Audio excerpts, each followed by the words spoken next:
Senhoras e senhores, bom dia. Sejam bem-vindos ao Tribunal de Contas do Estado de São Paulo. Agradecemos a todos pela presença.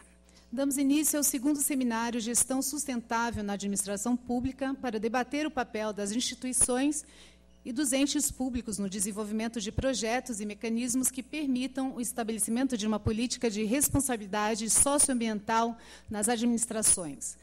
Evento realizado pelo Núcleo de Monitoramento do Observatório do Futuro, em parceria com a Escola Paulista de Contas Públicas. Está sendo transmitido em tempo real pela internet, por meio da TV TCE e pela nossa página no Facebook. Convidamos para compor a mesa o presidente do Tribunal de Contas do Estado de São Paulo, conselheiro Renato Martins Costa. Convidamos a superintendente de Gestão Ambiental da USP, doutora Patrícia Faga Iglesias Lemos. Convidamos a professora da Fundação Getúlio Vargas, doutora Luciana Stocco Betiol. Convidamos a advogada da União, filósofa e professora, doutora Tereza Vilac. A executiva pública da Secretaria do Meio Ambiente do Estado de São Paulo, doutora Denise Cavalcante. E assessora de gabinete do conselheiro Sidney Beraldo, Manuela Prado Leitão.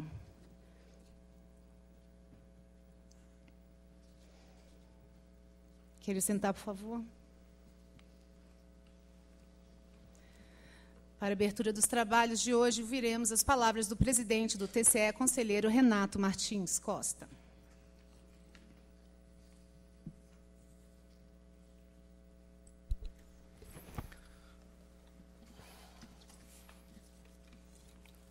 Minhas amigas, meus amigos, muito bom dia a todos. Tenho a satisfação de cumprimentar aqueles que comigo compartilham a mesa diretora dos trabalhos e que terão a oportunidade de proferir as palestras nesta manhã.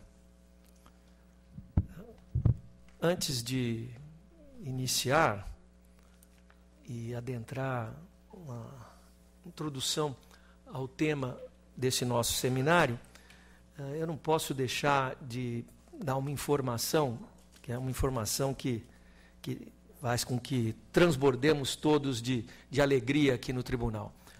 Foi divulgado, agora formalmente, que o Tribunal de Contas do Estado de São Paulo está entre os 2 finalistas de 88 projetos que foram apresentados na categoria Tribunais no prêmio Inovare, talvez um dos prêmios mais prestigiosos, mais importantes dentro da área pública que exista no concerto brasileiro. A temática que nos moveu a inscrever o Tribunal de Contas do Estado de São Paulo no Prêmio Inovare foi a do Índice de Efetividade da Gestão Municipal, professora Patrícia. Por esse índice, o tribunal mensura, a partir de 8 aspectos específicos da atuação da administração pública municipal, o grau da eficiência, da efetividade e da concretude em benefício da sociedade local das políticas públicas adotadas. Dentre esses 8 aspectos, e aqui eu faço a ligação com o nosso evento de hoje, dos mais relevantes é o trato que a administração pública local dá à gestão ambiental no município em todos os aspectos correlacionados a este tema. Portanto, é motivo de extrema satisfação, de um imenso orgulho, de uma alegria enorme ver o Tribunal de Contas qualificado para a disputa final nesse prêmio. Certamente estamos em ótima companhia, numa excepcional prática que igualmente foi escolhida. Se vamos ficar em primeiro lugar ou não, passa a não ser mais relevante. Só o fato, porque isso só é conhecido no dia, só o fato de estarmos nesta final tão disputada, com práticas tão interessantes e tão importantes que ali foram apresentadas, dá bem a dimensão da importância desse fato. Portanto, esta qualificada plateia é a primeira a tomar conhecimento disso. Certamente ficarei falando disso o resto do ano até o dia 6 de dezembro, que é quando ocorrerá lá no Supremo Tribunal Federal a solenidade de divulgação final dos resultados e a outorga da premiação. Muito obrigado. Eu também acho.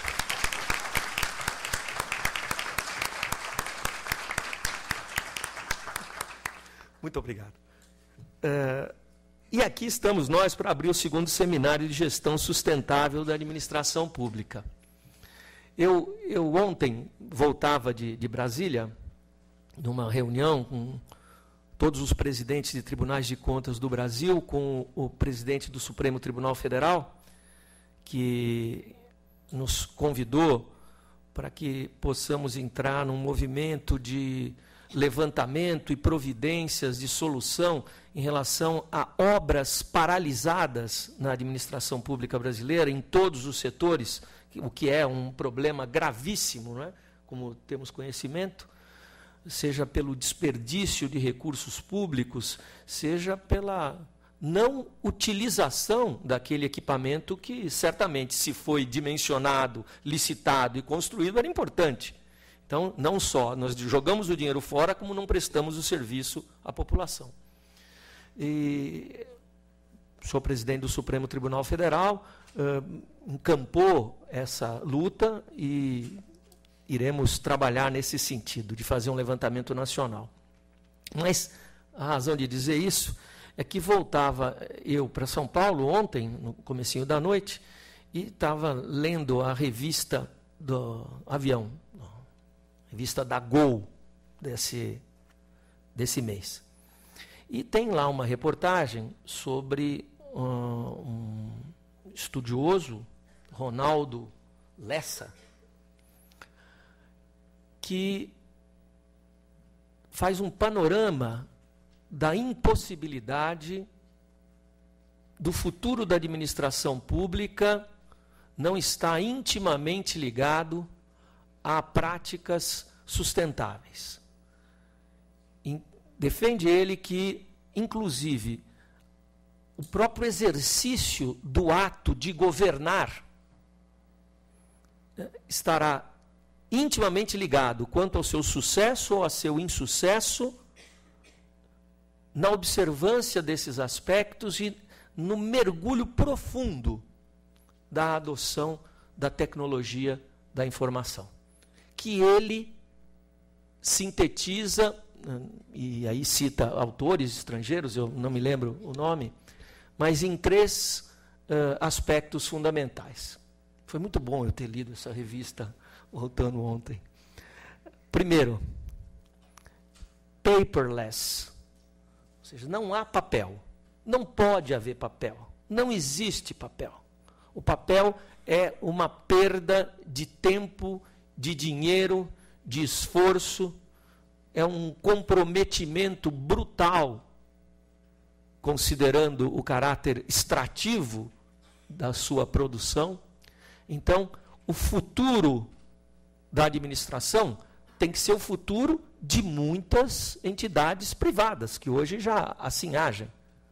A abolição completa do papel. Segundo ponto, personless. Ninguém precisa se movimentar, se mexer, poluir para ir daqui a qualquer lugar. Ninguém precisa gastar combustível fóssil ou não fóssil para protocolar uma mera demanda administrativa. Tudo isso pode, deve e terá que ser feito pelos mecanismos de tecnologia da informação, necessariamente.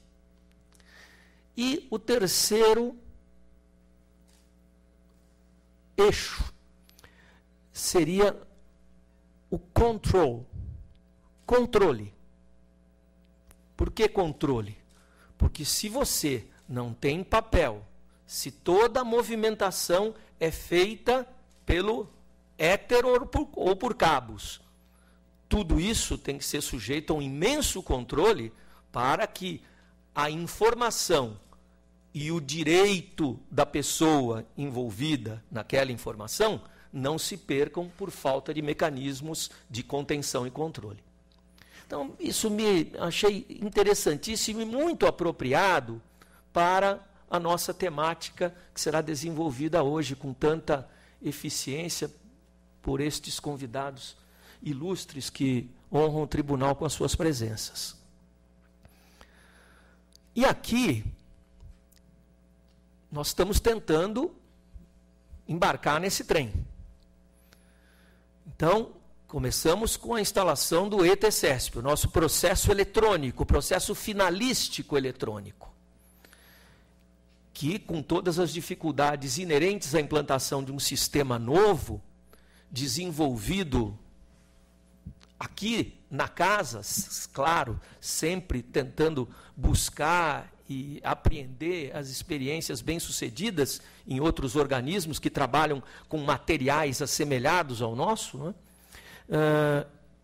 O processo eletrônico já é um passo enorme nesse sentido.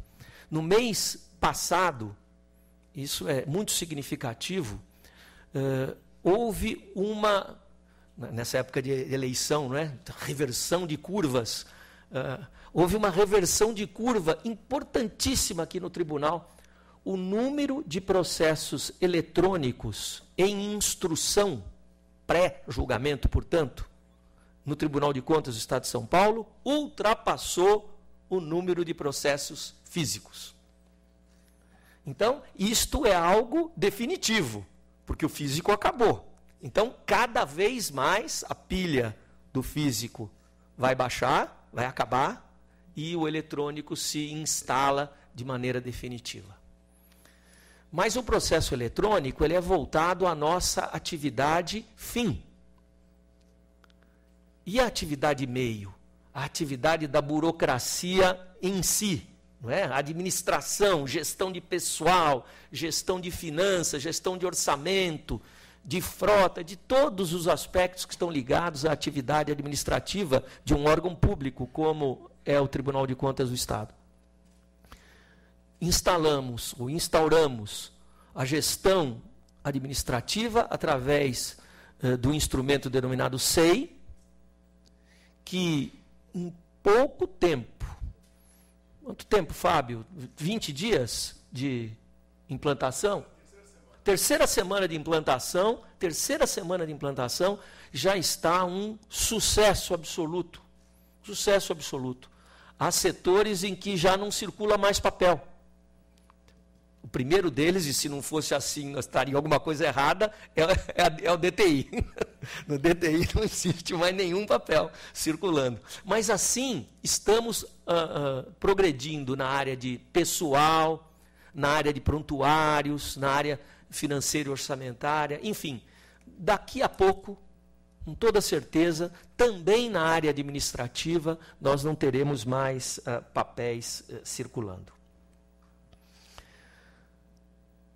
Professora Patrícia, como a gente tem que copiar as boas ideias, a Manuela me trouxe uma iniciativa da senhora, no âmbito da Universidade de São Paulo, quanto à cobertura verde de determinados prédios, a partir de estudos do Instituto de Botânica da USP, coisas interessantíssimas, porque, além de aumentar a área verde, isso diminui a absorção de calor dos prédios, além de um benefício estético, visual maravilhoso. E com a licença já antecipada da sua parte, nós já vamos fazer isso aqui no tribunal, não na parte superior, mas nós temos uma área onde, inclusive, a Escola de Contas se instalará, tão logo essa reforma que está em andamento fique pronta, nós temos uma área central que nós vamos transformar numa grande área verde, com a utilização daqueles indivíduos vegetais ali descritos como os apropriados para uma área urbana e que reconstituem, inclusive, parcelas de exemplares da Mata Atlântica, uma coisa muito, muito interessante que nos motiva bastante. Igualmente, falando aqui, me perdoem, dizendo o que nós estamos fazendo aqui. O que nós estamos fazendo aqui é o que, nesse momento, nos parece o mais adequado, e se a experiência daqui servir para outros colegas de outros órgãos públicos, e se desses debates novas ideias surgirem, nós estamos abertos não só a compartilhar o que fazemos, mas também a receber essas boas informações e essas novas ideias. Está em fase final a elaboração do nosso manual de gestão sustentável, no sentido de direcionar as atividades de aquisições de bens e serviços do tribunal para práticas dessa natureza, seguindo, tendo por norte não só os ODS da Organização das Nações Unidas, mas também aquelas diretrizes do Ministério do Meio Ambiente, a A3P, não é? Que dão um bom norte para a administração que queira bem se posicionar nesse sentido. Enfim, há um sem número de atividades que podem ser implementadas, que podem ser desenvolvidas, e eventos como este que hoje nós iniciamos aqui. Certamente tem muito a contribuir para o sucesso dos nossos órgãos dentro da gestão ambiental, sustentável e responsável. Eu desejo felicidades a todos, peço que a Manuela assuma aqui a coordenação dos trabalhos, considerando que tenho outros compromissos administrativos que me impedem de, como até desejaria aqui permanecer, mas formulando votos de felicidades a todos, eu declaro abertos esses trabalhos. Muito obrigado, boa sorte, um ótimo fim de semana, votemos com sabedoria.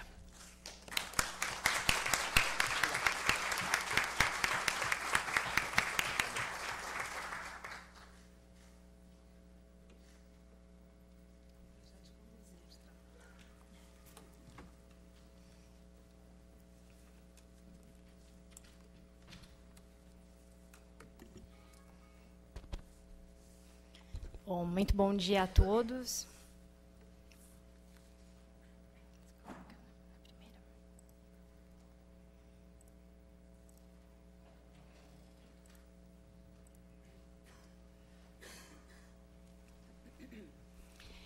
Eu gostaria, antes de mais, de cumprimentar as ilustres palestrantes de hoje. Como o presidente bem destacou, nós temos hoje uma mesa de alto gabarito nesse tema da sustentabilidade ambiental na administração pública. São todas especialistas e nós buscamos compor essa mesa com esses nomes exatamente para promover esse debate e resgatar conceitos que já vêm há muito tempo sido falados em como a administração pode compatibilizar a questão da eficiência das licitações com práticas sustentáveis. E exatamente no âmbito desse nosso segundo seminário de sustentabilidade na gestão pública, é que nós queremos ver como dessas experiências que nós vamos ouvir aqui hoje, o que nós podemos aproveitar para o nosso contexto aqui no Tribunal de Contas e também para a administração em geral. Então, eu não vou me alongar muito mais, mas eu queria já imediatamente passar a palavra para a nossa primeira palestrante, a doutora Luciana Stocco-Bettiol. E a doutora Luciana, ela possui graduação, especialização, mestrado e doutorado em Direito, é professora da Escola de Administração da Fundação Getúlio Vargas, aqui de São Paulo, na área de compras públicas e direitos difusos. As aulas dela são voltadas para o tema da produção e do consumo sustentável, e a doutora Luciana tem um currículo invejável que eu vou tomar a liberdade de encurtar aqui, para nós podermos dar andamento aos trabalhos. Então, doutora Luciana, com a palavra. Bom, obrigada, Manuela, pelo invejável. Eu queria primeiro agradecer o convite de estar aqui, já é a minha segunda participação aqui no Tribunal de Contas, então eu estou muito feliz de voltar aqui à casa e mais feliz ainda de voltar à casa com uma mesa composta por mulheres. Eu acho que a gente já começa cumprindo com o objetivo 5 dos ODS, que é a equidade de gênero. Então, estamos totalmente em compliance com os ODS, inclusive na composição da mesa.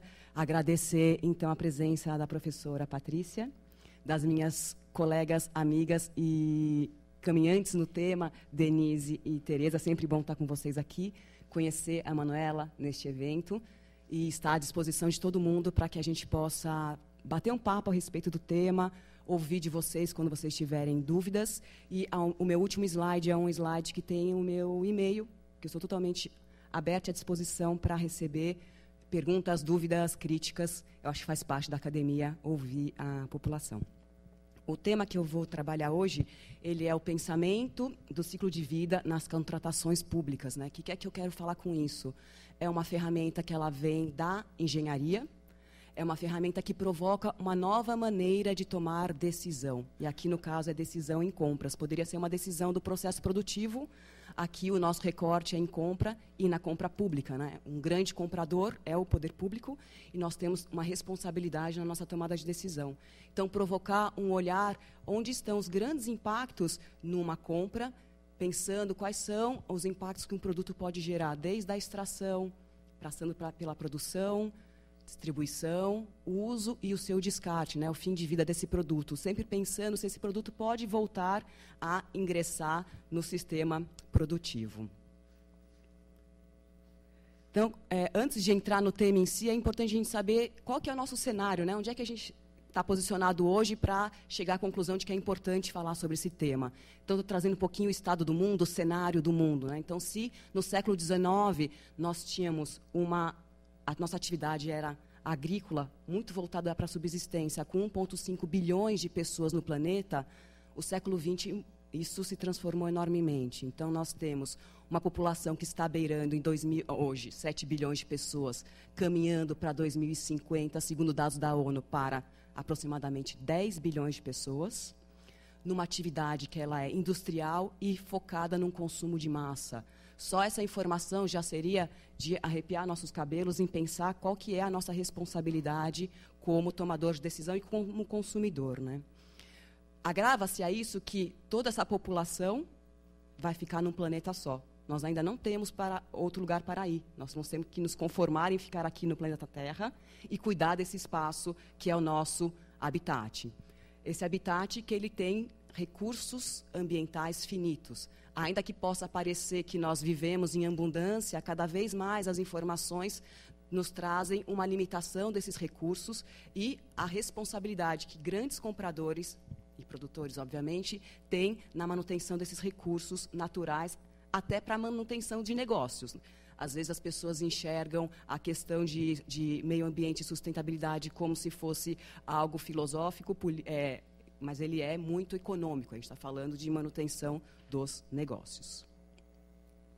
Qual que é um outro elemento que precisa ser olhado, né? A questão de como é que os modelos de pensamento são construídos. A gente tem falado de um modelo que opera num sistema de uma lógica linear, uma lógica cartesiana, de causa e efeito, de ou, e cada vez mais a gente tem caminhado para um sistema de e. São vários elementos que, conjugados, vão causar impactos e precisamos estar preparados para isso. Há uma interdependência dos sistemas que ela não é muito conhecida e precisa ser trabalhada cada vez mais. Um exemplo que eu posso trazer para vocês mais concreto é o próprio corpo humano, né? Ele é um sistema e, às vezes, a gente pode tomar, por exemplo, um remédio para dor de cabeça, para resolver um problema da dor de cabeça, e esse remédio, durante um tempo, no seu uso, ele pode gerar um impacto no nosso estômago, no nosso intestino, na nossa pressão. Isso mostra que os sistemas, o corpo ele é um sistema, ele tem interdependência, e o planeta também é um sistema, que a gente precisa olhar dessa forma. Tem um professor da Unicamp que ele tem um exemplo bem interessante. Muitos de vocês devem ter, na década de 70 e 80, brincado com aquele jogo de pega-varetas. Vocês se lembram disso? Então, são aqueles filetes de madeira de várias cores. Qual que era a ideia ali, né? Eu jogava aquelas varetas e o objetivo era retirar varetas da mesma cor sem mexer, né? Sem destruir as demais. A gente pode fazer uma analogia com a relação da interdependência dos sistemas com essa pega-varetas. Com o agravante de que são vários joguinhos de pega-varetas no mesmo tabuleiro planetário, e você tem que ter um cuidado de, ao tirar uma das varetas, você não destruir as que estão no entorno. Então, eu acho essa simbologia do pega-vareta super interessante, que esse professor da Unicamp traz para provocar essa reflexão de interdependência de sistemas. Além disso, nós temos uma população mundial consumindo além do que o planeta consegue naturalmente repor, e dados alarmantes vêm apontando que o planeta fornece serviços ambientais para nós, e desses 24 serviços vitais, por exemplo, água doce, equilíbrio climático, biodiversidade, solos férteis, desses 24 a 15 já estão com o seu equilíbrio comprometido. Para onde caminhamos, né? Nós temos um cenário 2030 onde vai haver um aumento da demanda por energia, são dados da ONU, 50% mais de energia, 40% mais de água, 35% mais de alimentos. E com relação ao alimento, é um ponto super interessante, porque o que é que se percebe? Nós temos 900 milhões de pessoas que vão dormir no planeta com fome. A gente poderia dizer, então está faltando alimento para as pessoas. Estudos têm demonstrado que não falta alimento, eles só não estão chegando nas pessoas que precisam. Há um estudo que diz que 40% dos alimentos anualmente são desperdiçados ou perdidos. Perdidos na cadeia de produção ou desperdiçados nas nossas casas. Então, são pontos que a gente precisa ter de alerta na hora que toma a nossa decisão comum de ir ao supermercado e fazer uma compra, né? Nós temos uma angústia de deixar a geladeira vazia, então nós queremos preencher todas as nossas prateleiras e, às vezes, a gente não vai consumir tudo aquilo que está naquela geladeira. Outra informação, né? Não sei se vocês conhecem essa expressão, né? Overshoot Day, que é? É o dia de sobrecarga da Terra. É um estudo que vem sendo feito desde a década de 70, mais intensamente, né? Começou na década de 60, mais intensamente na de 70, onde ele faz a seguinte percepção. Bom, o planeta, para garantir todos esses serviços que eu comentei com vocês, ele precisa de um ano para recompor esses serviços, para garantir que a gente tenha no ano seguinte esses mesmos serviços naturais. Acontece que nós estamos, a cada ano, usando mais desses serviços sem dar tempo para o planeta se recompor. Para vocês terem uma ideia, eu só trouxe os últimos anos aí, nós estamos numa expressão que nos aproxima do nosso dia a dia, entrando no cheque especial dos recursos planetários cada vez mais cedo. Então, este ano, infelizmente, no dia 1º de agosto, o nosso dinheiro acabou. Então, esses recursos naturais acabaram, nós estamos sobreexplorando os recursos planetários, e se não mudarmos de tomada de decisão, vai chegar algum momento que o sistema não vai mais conseguir se readaptar. E um exemplo que eu trago para vocês bem concreto é de extinção de espécies. Estudos recentes apontam que nós estamos tendo uma extinção de espécies muito veloz. Espécies, às vezes, que a gente nem conhece. Nós não conhecemos todas as espécies que existem no planeta. Coisas já estão perdidas, nós nem chegamos a ter contato porque não foram mapeadas e nós não temos como gerenciar o que a gente não conhece. Então, a primeira questão é conhecer. E, às vezes, não está dando tempo de conhecer. 75% dos insetos que nós temos conhecimento já foram extintos. Então, nós estamos numa situação bem complicada. Quando a gente toma decisão, especialmente quando nós somos compradores, normalmente a gente olha o preço do produto, né? Então, aqui tem uma representação de um iceberg que ele deixa bem concreto uma tomada de decisão. Então, a gente está olhando aqui o que tem fora da água. E aqui vem o comprador, puxa vida, mas que preço super interessante, vale muito a pena comprar. Qual que é a provocação do nosso papo de hoje? É pensar quais são os impactos ocultos desse consumo, que eles estão ali embaixo da água. E eu vou trazer para vocês aqui alguns impactos que, às vezes, a gente não se dá conta, né? Esse preço está muito barato porque eu não estou olhando para o custo dele. Eu não estou olhando quais são os impactos ambientais que ele gera, seja na produção na extração de recursos naturais, seja no fim de vida desse produto com relação aos resíduos, né? Onde é que estão sendo despejados esses resíduos, seja nos impactos sociais, como é que esse produto foi feito, com que tipo de mão de obra degradante, infantil, análogo à escrava, com o pagamento de valores não condizentes com a dignidade da pessoa humana, por exemplo, com impactos na comunidade, especialmente o setor minerário. A gente tem ouvido, não faltam exemplos de más práticas no setor de mineração, gerando grandes impactos na comunidade do entorno. E, finalmente, impactos econômicos. Então, será que aquele produto ele é derivado de uma relação baseada em corrupção? Será que ele é um produto que sonegou imposto quando ele foi produzido? Será que esse produto é pirata? Às vezes a gente toma uma decisão de comprar um produto mais barato, mas ele não é original. E nós estamos incentivando exatamente esse movimento perverso de ocultar o impacto deste consumo. E para detalhar um pouquinho mais, já se aproximando do que é efetivamente o pensamento do ciclo de vida, nós vamos olhar os diversos elos desse ciclo de vida de um produto ou de um serviço e olhar onde estariam potenciais impactos. Então, partindo do seu nascimento, da sua extração. E aqui esses exemplos, eles são meramente ilustrativos. Nós poderíamos passar aqui a tarde inteira, o dia inteiro, só mapeando impactos ambientais e sociais nos vários elos do ciclo de vida de um produto. Então, começando com extração, destruição de floresta, por exemplo, morte por poluição atmosférica, e aí que eu estou falando um impacto social, contaminação de cursos d'água, voltamos aqui para o nosso exemplo, por exemplo, de mineração, uso de mão de obra infantil, seja na agricultura, seja no setor têxtil. A gente não precisa ir muito longe. Aqui, na região do Brás, houve uma grande denúncia a respeito de como as oficinas que aqui operam estavam utilizando mão de obra imigrante, que é uma mão de obra mais vulnerável, e esses imigrantes que passavam 14, 15, 16 horas trabalhando, tinham inclusive os seus filhos juntos com eles, filhos que ajudavam na produção, né? Então, o uso da mão de obra infantil, crianças que deveriam estar na escola estão ali junto dos seus pais, nas oficinas de costura. Na produção, grandes impactos, por exemplo, em emissão de gases contaminantes. E esses gases vão contaminar a saúde das pessoas que vivem ali no entorno. Distribuição. A distribuição está aqui como um elemento num destaque específico, mas a gente consegue enxergar que a distribuição ela perpassa todos os elos. Mas só para ficar mais fácil a nossa explanação, é importante ver que distribuição nós temos um grande impacto. Por exemplo, com emissão de gás de efeito estufa, porque o Brasil optou por um modal que é o modal rodoviário. Foi uma opção que foi feita, uma política pública, e aqui eu me remeto ao início da conversa que o doutor Renato trouxe, a tomada de decisão de para onde vamos caminhar, quais são as tecnologias que nós vamos escolher para nos desenvolvermos, elas impactam nas mais diversas esferas planetárias. Então, o Brasil optou pelo o modal rodoviário, e a gente tem um grande impacto em emissão de gás de efeito estufa. Além disso, nós temos um grande impacto, por exemplo, em acidentes, porque tem alguém dirigindo esses caminhões.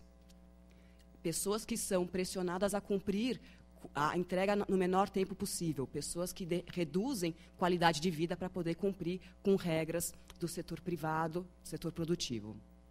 Uso, e conversa muito conosco também, no final do dia, consumidores finais. Quais são potenciais impactos que nós não estamos enxergando no nosso uso? Então, nós podemos passar por consumo de energia elétrica numa tomada de decisão. Quero comprar uma lâmpada bem barata. Talvez o barato saia caro. Por quê? Porque nós não estamos contabilizando o impacto que aquela lâmpada que é muito barata no preço vai gerar no custo na hora que formos pagar nossa conta de energia elétrica, que vai ser altíssima. Na manipulação, por exemplo, do consumidor infantil, publicidade. Cada vez mais o poder público tem se posicionado em controlar a publicidade dirigida para esse público que é um público vulnerável, sensível à informação. E, finalmente, o último elo do ciclo de vida do produto, que é o descarte. Primeiro, será que nós estamos produzindo mais resíduos do que deveríamos, porque estamos consumindo o que não deveríamos estar consumindo? Consumindo só por vontade e não por necessidade? Depois que eu gerei esse resíduo, para onde ele está indo? Será que eu estou sendo responsável na costura, por exemplo, de um contrato que já pense qual que vai ser a destinação final desse produto, né? Então, aqui nós temos, por exemplo, lâmpadas fluorescentes. Eu faço um contrato grande de compra de lâmpada fluorescente, só que eu não penso para onde que ela vai ser descartada quando ela não tiver mais a sua vida útil. Será que eu pensei nisso ou eu vou deixar numa salinha aqui no fundo do tribunal empilhado as lâmpadas fluorescentes, que causam um grande impacto sobre o meio ambiente e sobre quem carrega, caso ela se rompa no transporte.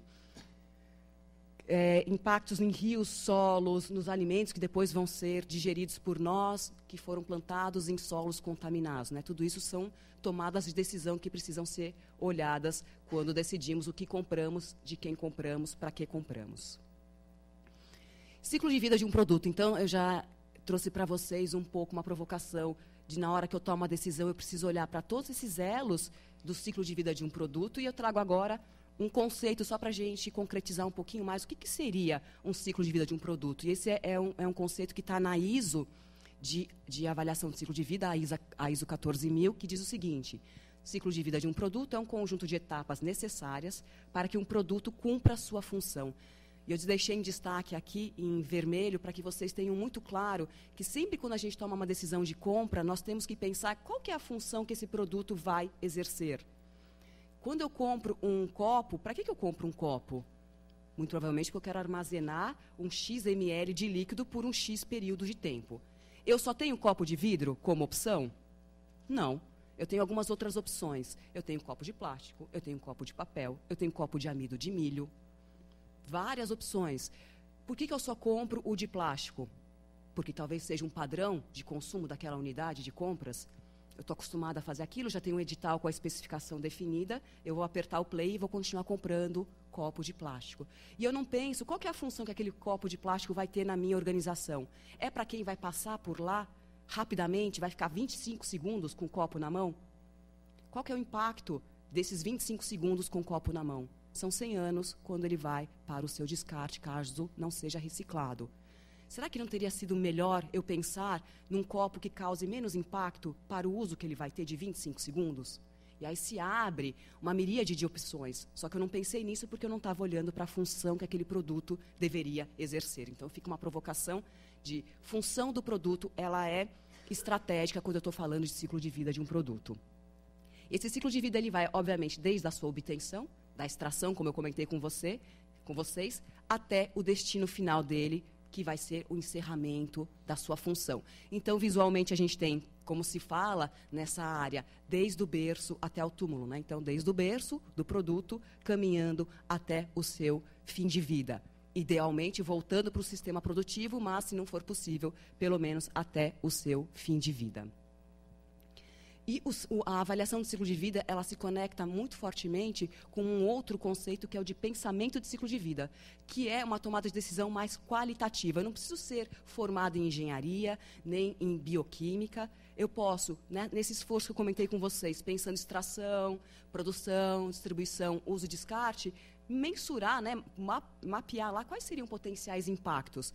A avaliação de ciclo de vida ela já é mais quantitativa. Eu já vou pensar em categorias de impacto ambiental. Então, por exemplo, emissão de gás de efeito estufa, consumo de água, toxicidade, eutrofização. Aqui o pensamento ele é mais qualitativo, acessível a todos nós, né? E o que é esse conceito? É esse modo de pensar. Eu comecei a nossa apresentação falando isso. É uma provocação para mudar modelo de tomada de decisão, modelo de pensamento. Então, pensamento do ciclo de vida é um modo de pensar que considera implicações de berço ao túmulo, das diferentes atividades e produtos, sem entrar nos detalhes de um estudo de avaliação de ciclo de vida, que é esse estudo mais quantitativo.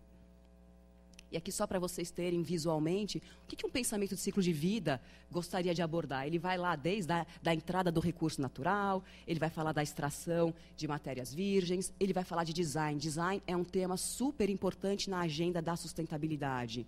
Porque cada vez mais as pessoas que trabalham com design têm sido provocadas a repensar o tamanho de embalagem, o tamanho dos produtos.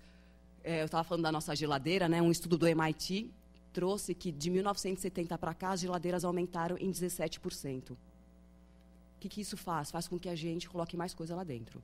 Os pratos, né, os jogos de jantar aumentaram em 36%. Será que a gente precisa comer tudo aquilo que a gente põe no prato? Talvez não faça sentido, né? Cookie de chocolate aumentou 20%.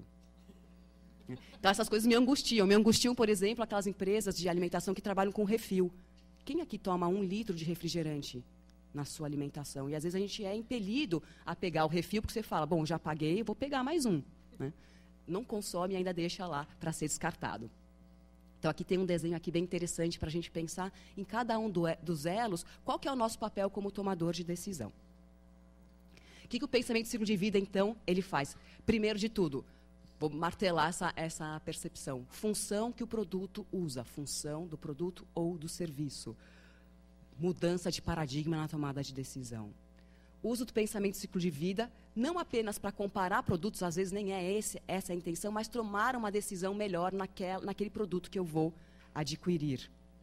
Um indicador para a equipe de tomadora de decisão para conseguir identificar pontos críticos. Às vezes, um produto, ele não é muito ruim na sua produção, mas ele é muito impactante no uso. Então, a minha atenção tem que ser voltada para o uso daquele produto.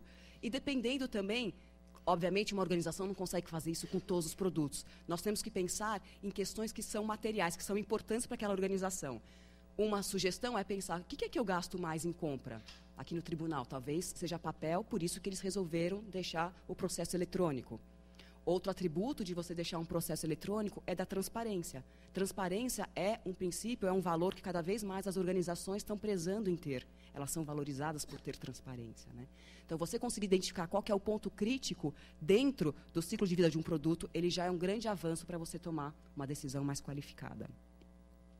E busca, finalmente aqui, né, novamente, exercitar qual que é a função daquele produto que eu quero adquirir para mudar a minha forma, abrir meu leque de opções. Não comprar o copinho de plástico para todo mundo. Talvez aquele que vai consumir só 25 segundos daquele copo, um copo de papel seja melhor. Aquele que vai ficar mais tempo, um copo de plástico pode ser a sugestão, ou aqui como o tribunal está fazendo, copinho de vidro, que é reutilizável, que a gente vai poder aqui garantir a vida útil dele, dar uma maior perenidade para essa vida útil. E aqui eu vou trazer um caso para vocês. Esse foi um estudo que nós fizemos na FGV, num projeto com a ONU, olhando grandes eventos, né? Então, a provocação foi, como é que eu faço uma compra sustentável para grandes eventos? E aqui a nossa provocação eram 2 grandes eventos que estavam à beira de acontecer, Copa do Mundo e Olimpíadas aqui no Brasil, e tínhamos ali o mandato de pensar os voluntários que vão trabalhar ali nas Olimpíadas e na Copa do Mundo. Vão precisar de uma camiseta que o identifique como voluntário, que vai auxiliar as pessoas. Como eu posso pensar uma camiseta que cause menos impacto ambiental? Então, fomos nós lá, pesquisadores, desde a extração do produto, então vocês estão vendo aí o caminhãozinho, passando pela produção, distribuição, uso e descarte, onde estariam os grandes impactos, olhando aqui o nosso recorte foi emissão de gás de efeito estufa, ou seja, pegada de carbono. Foi uma tomada de decisão nossa, pensando na política nacional de mudança do clima, pensando na política nacional de resíduos sólidos, que estão preocupadas enormemente com a emissão de carbono. O que percebemos? Que, obviamente, todos os elos causam impacto, mas 2 deles eram mais preocupantes. Setor produtivo, então, na extração, e, olha só, nós, consumidores, temos um papel enorme na hora em que tomamos decisão de como cuidar daquela camiseta. Então, esse estudo ele foi bem interessante para mapear. Bom, se grande impacto está na área de uso, como é que eu vou sensibilizar aquele usuário, aquele consumidor, do que ele não deve fazer com uma camiseta? Então, se percebeu que grandes impactos se davam ao passar roupa, e ninguém gosta de sair amassado. Lavar a roupa com água quente e, às vezes, secar na secadora de roupa. Eram grandes impactos. Qual uma potencial solução que o setor têxtil poderia nos ajudar? Vamos pensar em tecidos que amassem menos? Que a gente possa evitar o uso. Graças a Deus, né, quem passa as tardes passando roupa aqui, que não é um trabalho fácil. Vamos pensar num tecido que ele amasse menos? Vamos pensar num tecido que ele ajude na transpiração, que era o caso aqui dos nossos voluntários. E aí a sugestão era, vamos trabalhar então com aquele tecido que é o dry fit, por exemplo. Então essa foi uma sugestão que nós fizemos ali, que a compra fosse de uma camiseta dry fit para reduzir impacto na passagem. E aí, obviamente, as pessoas têm que ser conscientes e não secar na secadora, porque não adianta não passar e secar na secadora, né? Vivemos num país tropical, abençoado por Deus, então a gente pode usar a área externa para secar as nossas roupas. alguns impactos na legislação. Já tem muita legislação falando do uso da ACV para tomada de decisão. Então, não é algo que está dentro da academia, os engenheiros pensando nisso. A legislação já está caminhando nesse sentido. Lei das estatais, é uma lei super recente, de 2016, já fala uso da ACV para tomada de decisão em compras. Portaria do Ministério do Planejamento de 2014, o uso da ACV. Tribunal de Contas da União, olha só, tem uma resolução interna que sugere o uso da ACV. Tribunal de Contas de Santa Catarina, Tribunal de Contas do Rio Grande do Sul, e fica uma provocação para o Tribunal de Contas do Estado de São Paulo. E o nosso querido Poder Judiciário, que não poderia ficar fora. Conselho Nacional de Justiça, sua resolução já diz que precisa usar a ACV. Resolução do TSE, STJ, STF, todos eles já têm políticas internas sugerindo que se faça a avaliação de ciclo de vida na tomada de decisão. Se isso tem sido feito, é algo a ser investigado, e aí eu volto a responsabilidade para mim, como academia, de olhar que, como diz o meu ex-chefe, problema tipo 1, a regra existe. Problema tipo 2, ela está sendo cumprida, e aí tem um avançar aí para ver como é que está sendo implementada. Autorregulação, nós temos uma ISO de compras sustentáveis que já fala a respeito do uso da ACV na tomada de decisão. Mas, Luciana, ISO não vai ser usada para poder público. É um avanço dessa ISO, ela foi construída junto com o poder público e pode ser usado pelo tomador de decisão público, sim. O que essa ISO fala? As compras têm que ter os maiores impactos ambientais e sociais, econômicos positivos possíveis ao longo de todo o ciclo de vida do produto. Ou seja, eu tenho que olhar desde a extração até o seu descarte, onde é que estão potenciais impactos positivos. Os negativos eu trouxe para vocês. Agora é a busca pelos impactos positivos, né? Ela menciona a abordagem do ciclo de vida, sugere avaliação do ciclo de vida, sugere mapeamento de custo desse ciclo de vida. Às vezes o impacto está na manutenção daquele produto. Qual que seria uma sugestão a fazer se o impacto está na manutenção? Talvez pensar, em vez de comprar o produto, eu usar o serviço. Para que todo mundo precisa ter o produto? Eu posso usufruir da função que aquele produto me exerce e eu não ter aquele produto para mim, né? Caminhando para de produto para serviço. Incentivo o uso de rotulagem, aí eu vou passar para a Denise a demanda de falar sobre rotulagem. No momento em que ela vier aqui para vocês, ela tem a função de olhar para a rotulagem ambiental, e essa ISO, ela provoca fortemente o uso de rotulagem. Aqui só um pouquinho contando para vocês para que serve essa ISO, né? Promover e valorizar a compra sustentável, integrar a função de compras, facilitar o entendimento do que é uma compra sustentável, porque não é claro para todo mundo. Eu preciso de uma norma me dizendo, afinal, o que é inserir sustentabilidade na função de compras. E, para nós finalizarmos, eu vou finalizar com uma poesia para prosseguirmos aqui os nossos debates. Então, eu peço licença para vocês para ler esse poema do Ferreira Goulart, que fala o seguinte: o branco açúcar que adoçará meu café, nesta manhã de Ipanema, não foi produzido por mim, nem surgiu dentro do açucareiro por milagre. Vejo o puro e afável a paladar, como beijo de moça, açúcar, água na pele, flor que se dissolve na boca. Mas esse açúcar não foi feito por mim. Este açúcar veio da mercearia da esquina e tampouco o fez o Oliveira, dono da mercearia. Esse açúcar veio de uma usina de açúcar em Pernambuco, ou do estado do Rio, e tampouco o fez o dono da usina. Este açúcar era cana, e veio dos canaviais extensos que não nascem por acaso no regaço do vale. Em lugares distantes, onde não há hospital nem escolas, homens que não sabem ler e morrem de fome aos 27 anos, plantaram e colheram a cana que viraria açúcar. Em usinas escuras, homens de vida amarga e dura produziram esse açúcar, branco e puro, com que adoço o meu café esta manhã em Ipanema.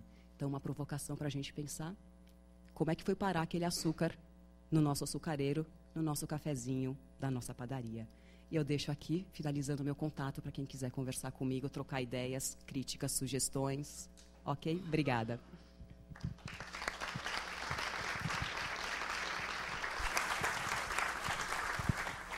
Obrigada, professora Luciana.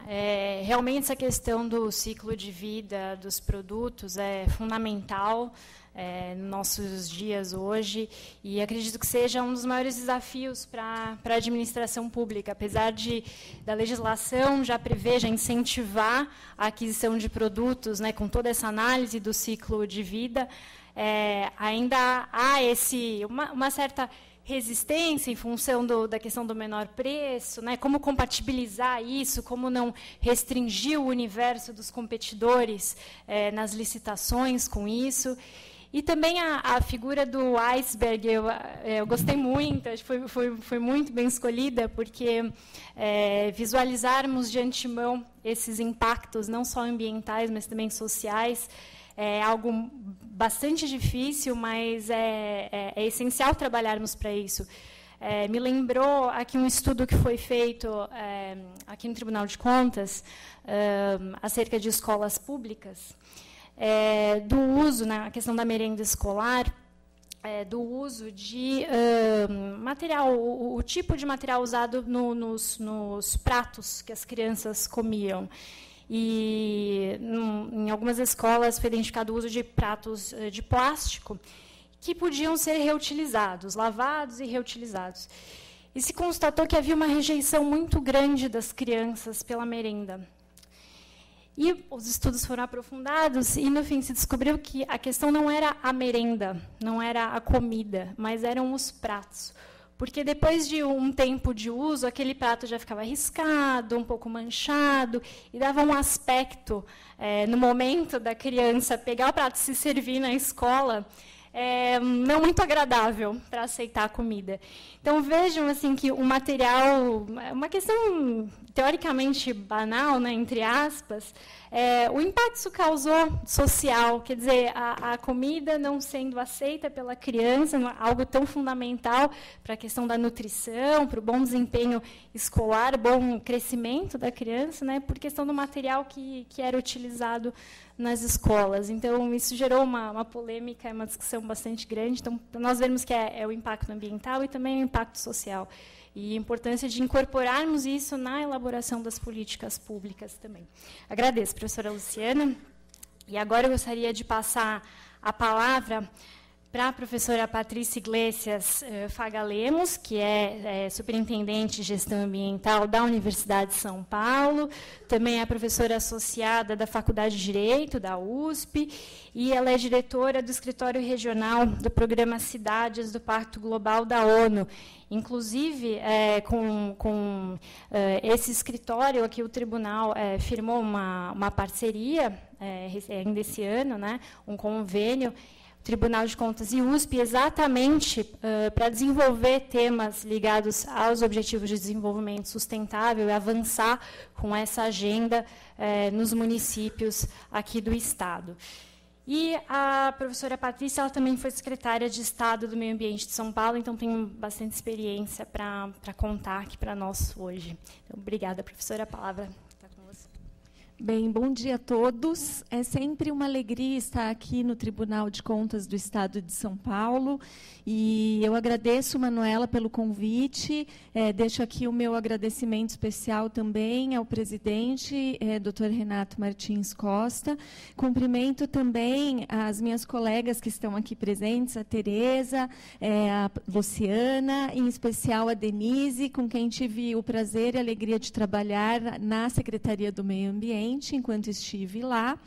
E a ideia, então, hoje é trazer um pouco para vocês daquilo que nós estamos, de fato, fazendo na Universidade de São Paulo, do ponto de vista de uma gestão mais sustentável e em ações concretas, vamos dizer assim, do ponto de vista da universidade. E até explorando um pouco dessa parceria que foi feita com o Tribunal de Contas, porque o nosso escritório, o primeiro termo de cooperação firmado foi exatamente com o Tribunal de Contas do Estado.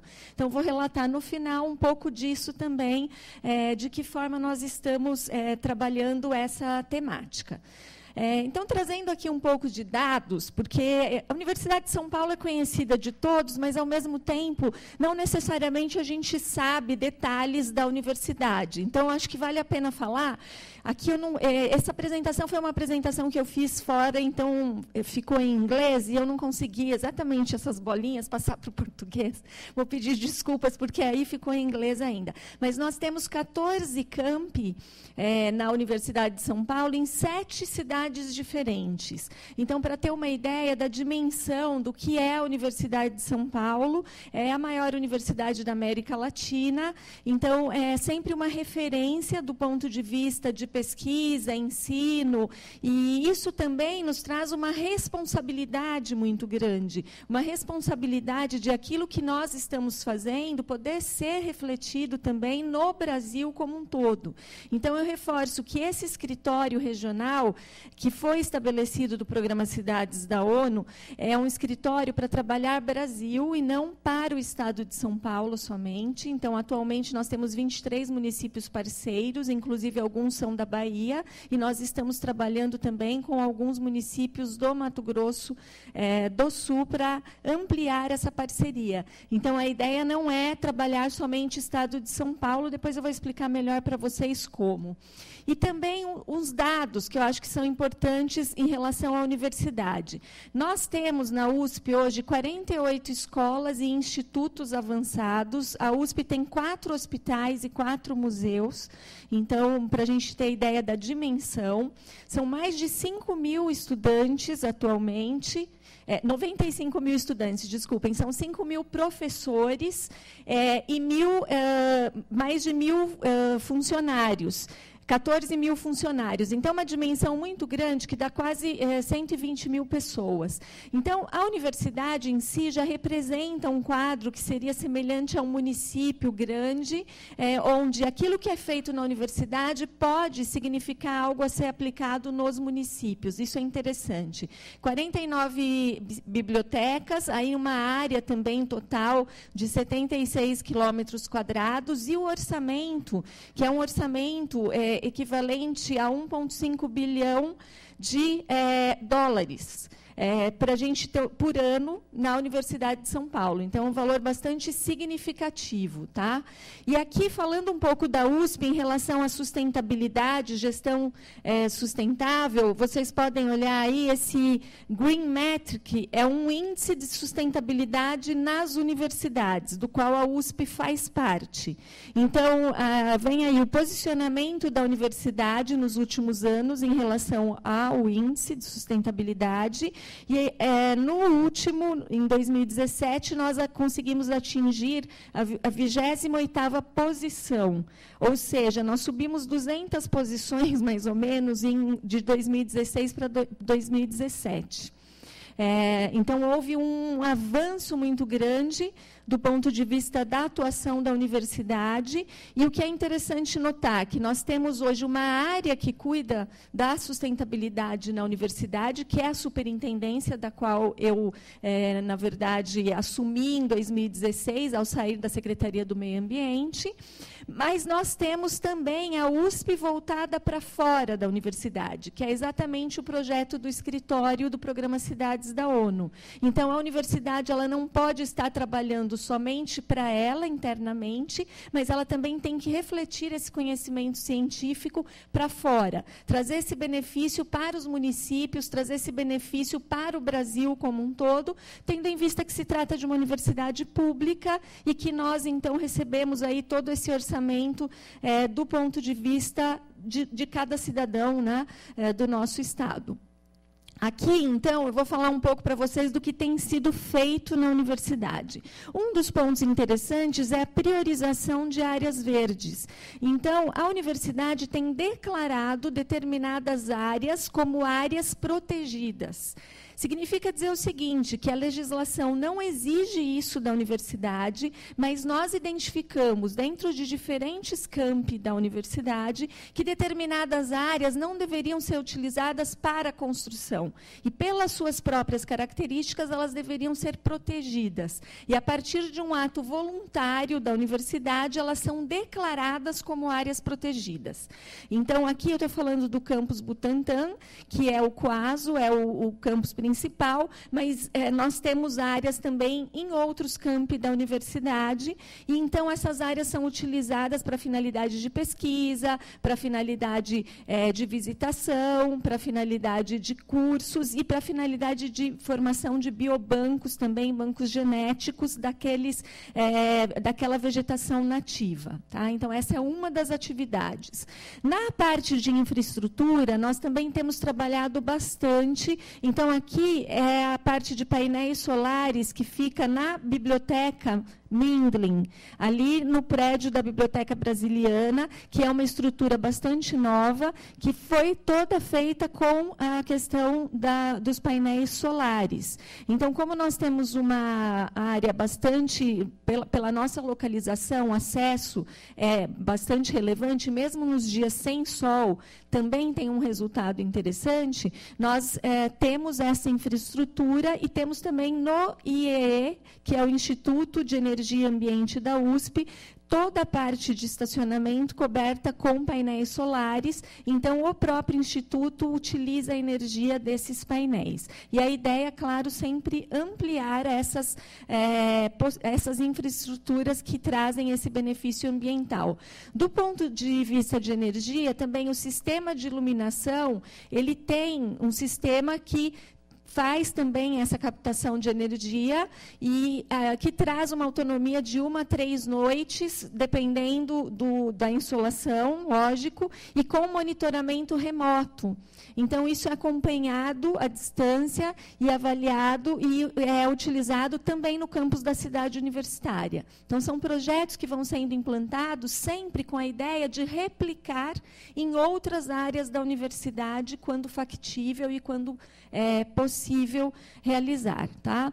Um dos programas interessantes é o PURI, que é o Programa de Monitoramento de Energia. Então, a universidade ela conseguiu reduzir o consumo de energia de 7% do orçamento por ano para 3% do orçamento. Em termos de valores, isso chega hoje a 8 milhões de dólares.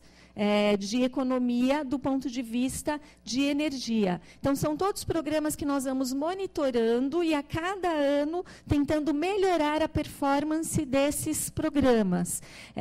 Então, há todo um esforço, por exemplo, na área da Superintendência de Gestão Ambiental, nós temos programas de pós-doutorado, então, nós temos alguns pós-docs que ficam trabalhando diretamente em programas desse tipo, em projetos, eu vou mostrar depois para vocês concretamente, buscando sempre trazer essa melhoria do ponto de vista prático. Um dos primeiros programas, eu diria o primeiro da USP, foi o USP Recicla, que muitos conhecem, inclusive tem a caneca do USP Recicla, que é distribuída para os alunos quando eles ingressam no curso de graduação e de pós-graduação, para que eles possam utilizar nos restaurantes da USP e o tempo todo na universidade.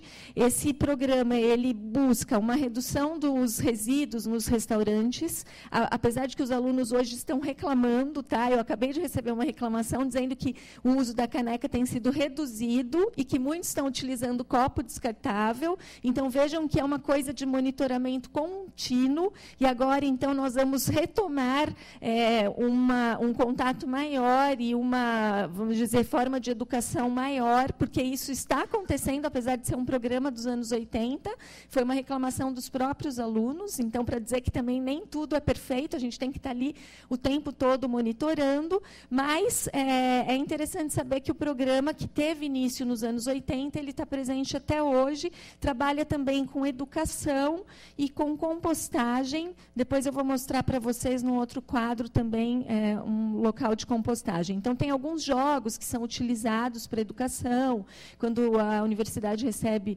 estudantes em alguns programas. Nós fizemos um programa como tinha aquele joguinho de buscar o Pokémon. Foi feito um programinha semelhante para identificar animais da fauna brasileira e esse foi também custeado pela Superintendência de Gestão Ambiental, e como a universidade recebe escolas, então se fazia esse programa na área da raia da universidade, e as crianças, então, identificavam animais da fauna brasileira, e aí o animal, então, falava, explicava quem ele era e tudo mais, para que as crianças conhecessem os nossos animais. Então, esse foi um dos programas até que nós custeamos. Esse aqui é da Faculdade de Medicina, tá? E ela é uma horta comunitária, e ele tem também um projeto de compostagem. Gente, o interessante dos projetos da USP, que eu acho que vale para os municípios, é dizer o seguinte, que grande parte disso não vem num sistema top-down, não é imposto pela superintendência, ou algo que a gente fala, olha, vocês precisam fazer isso aí. É o contrário, nós recebemos as demandas e damos força para essas demandas acontecerem. Então, por exemplo, na Faculdade de Medicina, que é o prédio que vocês conhecem, fica ali na Doutor Arnaldo, totalmente urbano, enfim, eles tiveram a iniciativa. E daí nós buscamos recursos para dar apoio para essa iniciativa. Então, eu acho que nos municípios vale muito fomentar essa coisa das iniciativas e aí sim buscar o auxílio para o crescimento dessas iniciativas. Eu acho que isso faz muito mais sentido do que o contrário.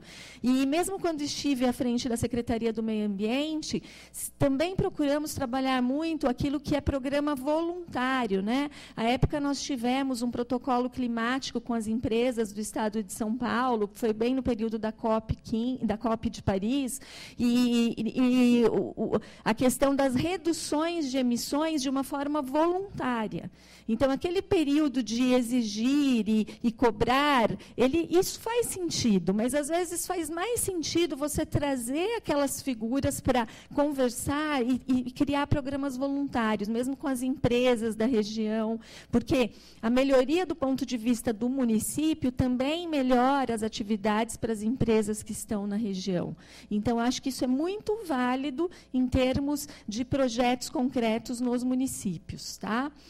Na questão de mobilidade, que é um foco muito grande que a universidade tem dado desde 2016, nós estamos aqui no campus de Pirassununga, foi implantado o sistema de bikes compartilhadas. Tá? Esse sistema lá foi interessante, porque foi uma parceria com o setor privado. Eles estavam construindo a estrada e as sobras da estrada de construção foram usadas para fazer essa pavimentação da ciclovia. Então, foi pela própria concessionária, foram utilizadas numa tecnologia que é uma tecnologia desenvolvida pela professora Liede, da Poli, que hoje é a diretora da Escola Politécnica da USP, e assim foi feita a ciclovia. A característica do campus de Pirassununga é um campus que é uma fazenda, só para vocês entenderem. Então, tem uma distância muito grande entre a entrada do campus e os prédios, onde ficam realmente as instalações. E as bikes, elas ficam lá na entrada, as pessoas utilizam o cartão da USP para retirar as bicicletas e tudo mais, tem uma circulação muito grande.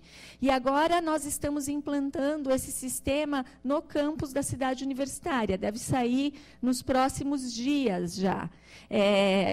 Já era um planejamento desde 2016, e por que não foi feito antes? Porque nós estávamos esperando a regularidade disso junto ao município de São Paulo, porque um sistema de mobilidade ele não tem que ser um sistema dentro da universidade. Então, também para entender um pouquinho que os modelos eles têm que seguir a característica do local. Em Pirassununga foi feito dentro. Por quê? Porque é um campus, uma fazenda, longe da cidade. Então, não tinha como integrar com o município. Tinha que ser uma coisa específica lá. No caso do campus de São Paulo, do Butantã, só fazia sentido se tivesse integrado com o município, a pessoa poder sair com a bicicleta de lá, ir até o metrô, ir até a estação de trem, para ser um sistema de mobilidade. Então, agora, o que vai ser implantado tem com os sistemas que estão no município de São Paulo, tanto do Itaú, quanto o da Yellow e outros, tá? Porque a gente fez uma abertura para todos aqueles que operam, e é isso que vai sair agora, de forma que se integre totalmente com o sistema de mobilidade do município de São Paulo, que aí sim a gente atende a uma questão que, de fato, é um problema de mobilidade na cidade. Tá? Para entender um pouquinho do porquê disso, nós temos uma política ambiental na universidade. Então, da onde surgiu tudo isso? Primeiro, a área ambiental, a superintendência foi criada em 2012, então é bastante recente. Se a gente for parar para pensar, não tinha nada estruturado até 2012. A partir de 2012, essa superintendência se estruturou e, a partir de 2014, começou a discutir o que seria uma política ambiental da universidade. E essa política foi desenhada com princípios, objetivos, diretrizes, instrumentos. Detalhe, não foi feita também top-down. Então, foram pessoas voluntárias de dentro da universidade, docentes, discentes, funcionários, montaram um grupo de mais de 150 pessoas para discutirem os temas que estariam nessa política ambiental. Trabalharam por bastante tempo, tá? Colocaram alguns instrumentos, como plano de gestão, planos temáticos, planos diretores para cada campus. Então, nós temos prefeituras de cada campus. E essas prefeituras têm o seu plano diretor. Vejam como é semelhante à estrutura de um município. Então, se seguiu regras do próprio Estatuto da Cidade para formular a política ambiental da universidade. E feito pelos grupos com expertise. Então, as pessoas que tinham a ver com resíduos foram para resíduos, as pessoas que tinham a ver com outros temas, assim por diante. Tá? Os temas que nós temos lá são esses. Então, a sustentabilidade na própria administração, a ideia de reduzir o uso de papel, tudo isso que está sendo trabalhado também aqui no tribunal. Depois, de água e efluentes, as áreas verdes da USP, as edificações, educação, as emissões de gases, a parte de energia, a parte de fauna, que é uma questão nos campi da USP, mobilidade, resíduos, uso e ocupação de solo. Esses grupos produziram materiais e, a partir disso, se desenhou uma política ambiental para a universidade. Depois de todo esse trabalho, para vocês terem uma ideia de tempo, agora, no início de 2018, o reitor, ainda Zago, antes de sair, assinou a política ambiental da Universidade de São Paulo. Então, agora a gente tem a legislação, de fato, implantada como política geral. E, nas temáticas, nós estamos trabalhando com cada temática especificamente.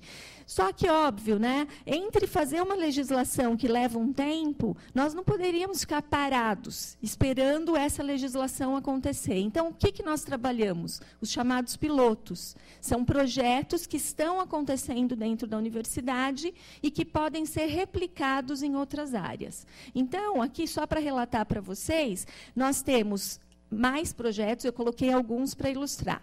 Na área das odontos, tanto em São Paulo, Ribeirão Preto e Bauru, nós estamos trabalhando com a parte de radiografias. Vocês sabem que gera um monte de resíduos. Então, nós estamos com um projeto para mudar o sistema e passar para um sistema que não gera nenhum resíduo, e aí tem um benefício enorme do ponto de vista dessa pegada ecológica do sistema de radiografias. Depois, no direito, até o doutor Renato mencionou, nós temos o projeto da cobertura viva, que é no prédio anexo da Faculdade de Direito, uma cobertura viva com características ambientais, resfriamento de prédio, a vegetação nativa adequada para ser colocada ali, e seria a primeira cobertura viva do centro de São Paulo, porque vocês sabem que no prédio da prefeitura é um jardim suspenso, não tem essas características ambientais. Benefícios vários, porque ela não vai ser só uma cobertura viva, ela vai ser uma área de convivência para os alunos também, sendo que a São Francisco não tem nada de verde, é só concreto. Tá? Então, esse é um dos projetos. Pirassununga, vocês já viram, é o de bike, a medicina, o da horta, que eu mencionei. No CPUSP, que é a área de esportes, nós estamos com o projeto de performance, que é um projeto onde se analisa o uso de água e energia. Então, nós implantamos sistemas para controlar quanto de água eles usam, até nos chuveiros, masculino, femininos, comparativos. E aí o pós-doc atua diretamente lá, quanto a gente pode reduzir na vazão do uso de água. água. Olha como é interessante, nós já fomos procurados pelo setor privado que tem interesse nesse sistema nosso para utilizar o sistema nos sistemas que eles usam fora, e a gente está discutindo como fazer isso. Tá? Depois, em Ribeirão, nós estamos fazendo a restauração ecológica de uma área que queimou em 2014 por conta da seca. Nós estamos fazendo com todas as características ambientais da Secretaria do Meio Ambiente, do Instituto de Botânica, ou seja, é restauração, não basta plantar, tem que atingir os benefícios ambientais, e ali também um banco genético de novas plantas que tenham aquelas características de Mata Atlântica. Tá? O de bikes eu já mencionei para vocês, na área da USP Leste também um de restauração, a Faculdade Veterinária está com um projeto de captação de água de chuva, para depois utilizar isso para lavagem, porque tem muitos animais e consome muita água. Na Exalc, nós estamos também com um projeto de carcaças, de destinação adequada das carcaças de animais, que também é um campus que tem muitos animais, então esse é um problema de fato. E um projeto de resíduos químicos em São Carlos. Então, esses projetos concretos, eles caminham junto com a parte da política, que é a parte teórica. Tá? Por fim, eu queria dizer para vocês que, lógico, tudo isso tem a ver com a temática dos Objetivos do Desenvolvimento Sustentável e com, vou passar direto, o escritório, então, que nós temos hoje na universidade, que representa o programa Cidades, do Pacto Global da ONU. Esse escritório está à disposição dos municípios. Como eu disse, nós já temos 23 municípios parceiros. A ideia é fornecer um auxílio técnico para os municípios. Nós temos a possibilidade de destinar alunos de pós-doc, doutorado ou mestrado para uma atuação direta nas políticas públicas dos municípios. Tá? Então, nós nos colocamos à disposição para isso. Se algum município tiver interesse em conversar, basta entrar em contato e agendar. E a nossa parceria aqui com o Tribunal de Contas também me parece bastante importante. Nós estivemos na Conferência Habitat da ONU, na Malásia, relatando alguns dos projetos do Tribunal de Contas, inclusive em especial os de defesa civil, lá, e vejo assim que o Estado de São Paulo tem uma importância fundamental em termos de Brasil, porque nós temos mais condição técnica, inclusive, olhando para os órgãos ambientais do Estado, mesmo no caso dos tribunais, pelo quanto se pode avançar no Estado. Então, essa importância que o Estado de São Paulo tem também se reflete numa responsabilidade de contribuir para a evolução dessa temática no nosso país.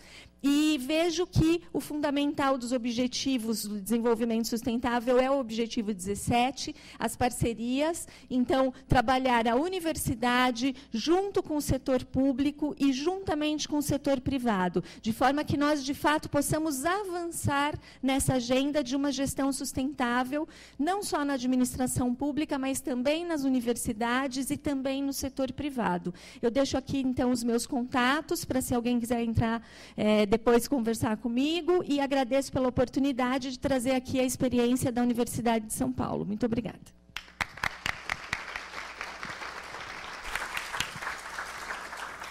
Obrigada, professora Patrícia. Realmente é bem interessante essa questão das próprias iniciativas que vêm dos alunos e como isso é levado adiante ali na Universidade de São Paulo, e fica também já essa sugestão para cá, para casa também, né, os servidores que tiverem iniciativas de sustentabilidade, que tragam essas iniciativas para o observatório, que nós estamos aqui abertos a estudar e tentar ver o quanto que é viável a sua implantação aqui dentro. E o intercâmbio de experiências, que é fundamental, essa questão da cobertura viva, como a professora colocou, e o presidente já ressaltou, ele ficou muito entusiasmado com a ideia de também trazer um pouco de verde aqui para o tribunal. Nós esperamos que isso dê certo e, quem sabe, outros projetos que estão sendo aplicados possam ser replicados aqui no tribunal futuramente. E toda a questão de infraestrutura, né? Esses dias mesmo eu estava lendo um artigo que foi publicado na Inglaterra, pela Universidade de Oxford, falando nós não podemos pensar a infraestrutura dissociada dos Objetivos de Desenvolvimento Sustentável. Ao contrário, nós temos que fazer o planejamento da infraestrutura, assim como o ciclo de vida dos produtos, a partir dos Objetivos de Desenvolvimento Sustentável, que são aqueles 17 objetivos que foram projetados aqui na tela. Então, com essas explicações, essas experiências, eu agradeço aqui a professora Patrícia, e também gostaria agora de passar a palavra para a doutora Tereza Vilac, que tem uma formação muito completa, porque, além de ser bacharel em Direito, e ela é doutora em Ciência Ambiental pela USP, e também é filósofa, além de professora. Então, ela ocupa o cargo de advogada da União, ela atua na consultoria jurídica e gestão pública ambiental, ela é educadora ambiental, com formação pela Universidade de Meio Ambiente, Cultura e Paz, e atua nas áreas do consumo sustentável, ética, educação ambiental de servidores públicos. Eu tenho certeza que temos muito a beber de todo o seu conhecimento e experiência. Doutora Tereza, eu lhe passo a palavra. Muito obrigada. É uma alegria imensa estar aqui. E eu estou muda, porque é verdade, gente, não é retórica, não. A Luciana foi a primeira pessoa com quem eu conversei em 2009 que trabalhava, estudava e pesquisava licitações sustentáveis antes de qualquer alteração na lei de licitações. E ela já tinha um trabalho muito consistente lá na Fundação Getúlio Vargas, junto com o ICLEI, e ela me recebeu com muita generosidade intelectual. Eu agradeço por isso, a oportunidade de agradecer. A professora Patrícia, que tem conjugado a importância da atuação acadêmica com a efetividade na gestão pública. E a felicidade de uma aproximação que veio no Programa de Ciências Ambientais, no PROCAM, que é um desafio atuar com os professores que se credenciam no Programa de Ciências Ambientais, eles têm o desafio de atuar com a interdisciplinariedade. Então, é uma alegria imensa. A Manuela, que eu já conheci o livro, bebi muito dos seus estudos, das suas publicações, e conhecendo hoje o Observatório do Futuro do TCE. Eu acho que as palavras têm que ter vida, porque, senão, a gente se distancia e ficamos meramente reproduzindo conceitos, normas e modelos de gestão e modelos de interpretação jurídica defasados e desconectados com a realidade. A filosofia tem que ter vida e a filosofia tem validade se ela estiver conectada com o cotidiano. Eu vou apresentar aqui para os senhores assim, algumas iniciativas da Advocacia Geral da União. É muito interessante pensar, porque essa apresentação, que é nova, me fez fazer um retrospecto do que nós fazemos na Advocacia Geral da União, e eu, pessoalmente, também, na AGU e fora da AGU, desde 2009.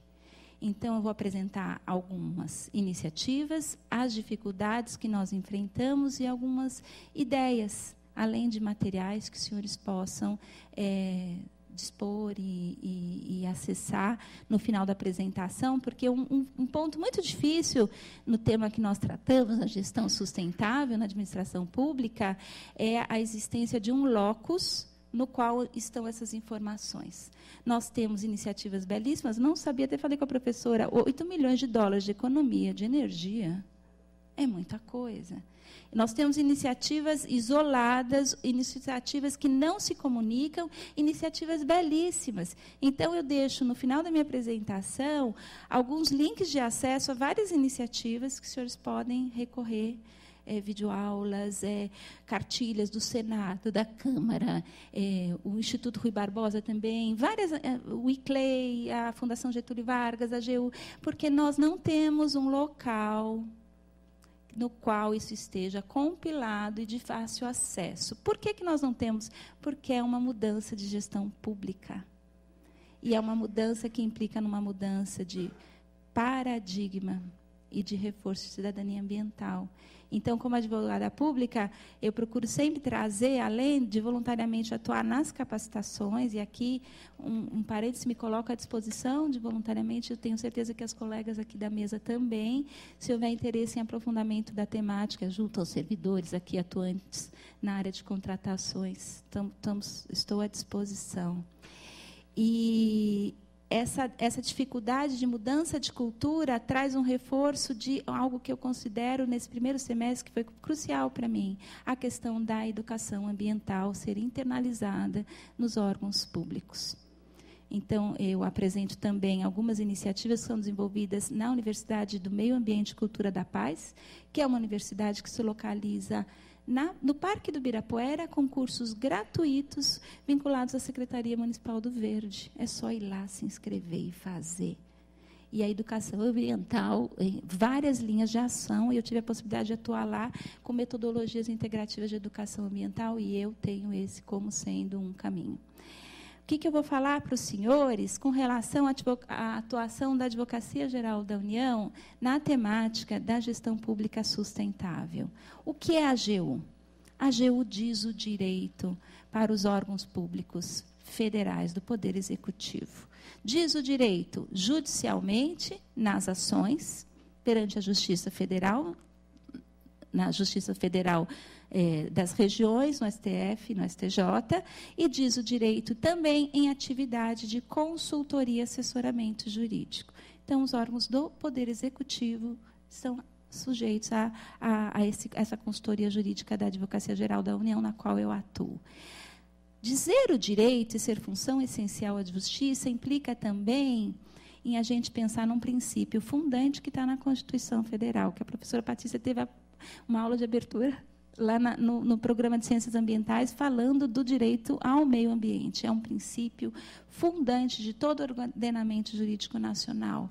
A sustentabilidade é um princípio ético internalizado na nossa Constituição. Do dever estatal na defesa da preservação do meio ambiente, na consideração de que as atividades econômicas devem ter como princípio também a preservação ambiental, e que nós temos valores que estão naqueles primeiros artigos da Constituição, antes do artigo 5º, que pouca gente lê e reflete sobre eles, que são quais são os nossos fundamentos, os nossos objetivos da nossa República Federativa, democrática e ecológica. Nós temos um Estado ecológico de direito ambiental. É a redução de desigualdades sociais e regionais, a consideração dos valores sociais do trabalho, da livre iniciativa, erradicação de pobreza, da marginalização, promoção do bem-estar. O professor Juarez Freitas, do Rio Grande do Sul, fala o bem-estar. É um princípio também que nós temos que implementar através da nossa atuação como servidores públicos. Um bem-estar que se relaciona com sustentabilidade em contratação, em gestão de resíduos, em medidas de educação ambiental, em medidas de fiscalização contratual, para que traga essa sustentabilidade, não só naquilo que nós olhamos, mas, como diz a professora, na relação com a municipalidade, quando ela deu o exemplo da importância da conexão das bicicletas com... Não adianta trabalhar no cercadinho, com chegar até o metrô, e também com aqueles que nós não conhecemos e que sequer nasceram. Que é a questão um dos objetivos do desenvolvimento sustentável é a gente ter esse olhar focado para as futuras gerações. E aí é uma atuação de um bem-estar de todos, aqui presentes, aqueles com os quais eu não me relaciono e aqueles com os quais sequer estão vivos. Então, o impacto das nossas ações como agentes públicos tem esse conteúdo que é intergeracional.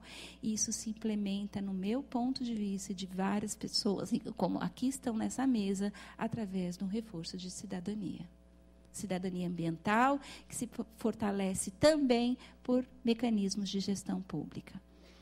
Isso é tão interessante, porque nós temos, como eu brevemente mencionei aqui no título, vários compromissos internacionais do Brasil pelo desenvolvimento sustentável, pela produção e consumo sustentável, cidades sustentáveis, mas nós já temos uma internalização na nossa legislação federal, nacional, estadual, municipal. Nós temos diversas iniciativas, como da ONU, do qual a professora Denise Cavalcante teve uma atuação muito decisiva na internalização dessas ações aqui de rotulagem no Brasil, para o fortalecimento e efetividade dessas contratações com sustentabilidade, dessas especificações que ela vai apresentar aos senhores. Mas não só, além da atuação da AGU pela sustentabilidade, nós temos uma atuação muito consistente do Tribunal de Contas da União. Eu destaco aqui esse acórdão que está referido. Esse infográfico foi um mapeamento que foi feito a partir de uma grande auditoria, gerou esse acórdão em 2007, e foi criado o Índice de Avaliação de Sustentabilidade na Administração Pública Federal, que vai considerar capacitação, mobilidade urbana, consumo de água, consumo de energia, acessibilidade, edificações com certificações prediais, edificações sustentáveis, gestão de resíduos e coletas. Então, nós temos um cenário de direito internacional, um movimento nos países, na ONU, com relação a isso. Nós temos um cenário de uma Constituição que diz que é dever do Estado preservar o meio ambiente, e nós temos diversas normas esparsas no Brasil atuando em prol da sustentabilidade. Então, eu vou passar um panorama, não é um curso específico sobre esse tema, mas eu quero deixar muito registrado para os senhores que não há nenhuma ilegalidade, não há nenhuma inconstitucionalidade em se implementar licitações sustentáveis, não se fere o menor preço, não se restringe competição, tudo isso já está previsto nas nossas normas, e o próprio Tribunal de Contas da União está fazendo, desde 2010, uma avaliação das medidas de gestão ambiental, findando por esse acórdão que eu menciono aos senhores. Então, nós temos também uma atuação consistente das Cortes de Contas. Aí a iniciativa do Tribunal de Contas aqui de São Paulo, reforçando pelo seu segundo seminário de gestão sustentável. Como a inserção de uma gestão sustentável na AGU se implementou? Como ela se efetivou? O primeiro ponto é destacar por que a gente tem que entender o histórico, para evitar repetir erros, reproduzir acertos e aperfeiçoar o percurso. A memória, se a gente consegue fazer uma reflexão da memória institucional, a gente consegue avançar a partir daí. Um simples exemplo é, por exemplo, olhar os álbuns de foto que a gente vê em casa. A gente vê o cabelo, a gente vê a moda, a gente vê como as coisas se alteram, o registro daquilo e a transmissão daquilo que institucionalmente se viveu permite uma reflexão, não só filosófica, mas uma reflexão com fins à efetividade, com fins a como nós vamos internalizar a análise de ciclo de vida, como que nós vamos reduzir o consumo de copos plásticos, como a doutora Luciana bem coloca. Então, o momento que desencadeou o envolvimento da Advocacia Geral da União com a sustentabilidade na administração pública foi a adesão, em 2008, com iniciativas, termo de adesão ministro com ministro, no Ministério do Meio Ambiente, o ministro responsável pela AGU, do Programa Agenda Ambiental na Administração Pública. Recomendo, porque o programa A3P, que é a sigla carinhosa que nós damos para esse programa, ele tem métricas, ele estabelece prioridades, ele favorece, ele trabalha sistemicamente, trabalha com educação ambiental, construções sustentáveis, qualidade de vida no ambiente de trabalho. É um programa de transformação e internalização institucional. A partir dessa adesão, em 2008, foi constituída uma comissão em 2009, no qual eu tive a honra de poder ser chamada a trabalhar, e nós disseminamos a gestão pública sustentável da 3P em todo o país. Quando se verificou que tinha um eixo temático, que é licitações sustentáveis, em 2009 a lei de licitações não falava de desenvolvimento nacional sustentável. A AGU tem uma escola. Aqui o tribunal tem a sua escola. O papel educacional para possibilitar reflexão é fundamental nos órgãos públicos. Escolas judiciais, a Escola da Advocacia Geral da União, o Instituto Ceserdelo, lá em Brasília. Esses são polos que permitem que a gente reflita e avance. Então, foi constituído, por iniciativa voluntária, um grupo de estudos de direito ambiental, aqui em São Paulo, na Escola da AGU de São Paulo, começou por reunião informal, e a gente sentava, quinzenalmente, pensava como é que, juridicamente, a gente vai trazer esse princípio que está na Constituição para um chão. Ensinar o gestor público. A partir de 2010, foi feita uma primeira capacitação pelo Ministério do Planejamento, saiu uma instrução normativa, a professora Luciana estava nessa capacitação em Brasília e foi formado o primeiro grupo de multiplicadores para disseminar licitações sustentáveis juridicamente aqui no país. E a Consultoria Jurídica da União, que é o órgão que eu atuo, por iniciativa de uma colega, a doutora Luciana Pires Cizipai, elaborou um guia prático para fazer licitação sustentável. Um guia que diz aonde eu vou inserir no edital para não restringir a competição. Esse guia é um trabalho elogiadíssimo, porque eu posso elogiar porque ela teve essa ideia precursora e disseminou uma série de outros guias no Brasil. E esse guia deu ferramentas práticas. Em 2013, houve uma divisão da área de gestão e da área jurídica, então a SGA foi na parte mais operacional, a parte prática, para espalhar pelo Brasil. Os advogados da União se constituíram num grupo chamado Núcleo Especializado em Licitações e Contratos, focando em capacitações, junto à Consultoria Geral da União. Alguns membros se integraram em comissões da própria AGU para disseminar a temática da sustentabilidade numa perspectiva transversal. Porque o que nós temos na AGU, que eu vou detalhar para os senhores? Na página da AGU, nós temos vários modelos de edital, juridicamente avalizados e aprovados por uma comissão nacional. Termos de referência, contratos. E esses modelos de edital são atualizados com todas as normas mínimas e os órgãos assessorados pela AGU devem segui-los e motivar administrativamente se houver alteração dessas cláusulas. Então, alguns membros integraram essa comissão de minutas, de editais, para começar a inserir também a sustentabilidade. Em 2016, o trabalho prosseguiu em capacitações, em publicações, em pequenos manuais. Foi constituída uma comissão permanente de sustentabilidade. Houve o reconhecimento institucional de que aquilo era também atividade institucional da Advocacia Geral da União. E o guia de licitações de São Paulo sustentáveis de uma consultoria estadual foi nacionalizado e se tornou um guia nacional de licitações sustentáveis a ser aplicado por todos os advogados da União que atuam pelo Brasil todo nos seus pareceres em licitação. E aí é o ponto. A consultoria jurídica, a assessoria jurídica tem esse papel de, no exame prévio, na fase interna, verificar juridicamente as inserções de sustentabilidade, porque é a consultoria jurídica que vai dar aquele conforto, aquela segurança para o gestor público. Porque, em linguagem simples, nenhum gestor público quer ter um questionamento no seu edital em função de sustentabilidade. A gente brinca, eu já ouvi, é o meu CPF na reta, Tereza. Eu não quero o meu CPF lá. Então, a função da consultoria jurídica, dos advogados que atuam em assessoramento jurídico nos órgãos públicos, é dar segurança jurídica.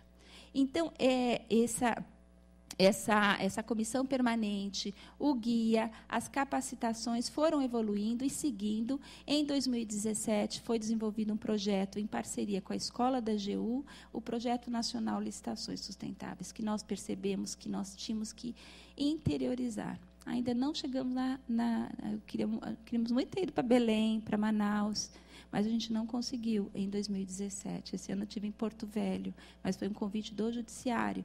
Mas nós temos que disseminar a sustentabilidade, porque se a AGU assessora os órgãos do Executivo, nós temos que chegar ao Executivo. Esse projeto nacional de licitações sustentáveis foi muito interessante. Foram 2 dias de curso, se eu não me engano, foram 5 ou 7 estados, e todos os professores foram voluntariamente. 2 dias de capacitação pública, gratuita. Um órgão cede auditório, o outro órgão cede a funcionária para fazer as inscrições, o outro órgão faz os certificados, os palestrantes vêm. Por isso que eu sou uma eterna otimista, porque eu vejo que há muitas pessoas atuando com sustentabilidade na área pública. E não é só a palestra.